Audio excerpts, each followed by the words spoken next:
إن الذين قالوا ربنا الله ثم استقاموا تتنزل عليهم الملائكة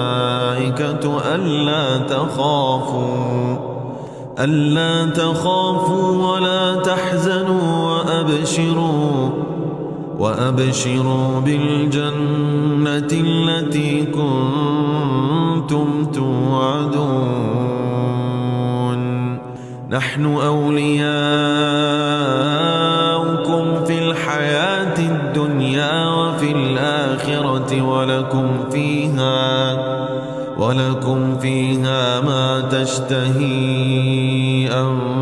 أنفسكم ولكم فيها ما تدعون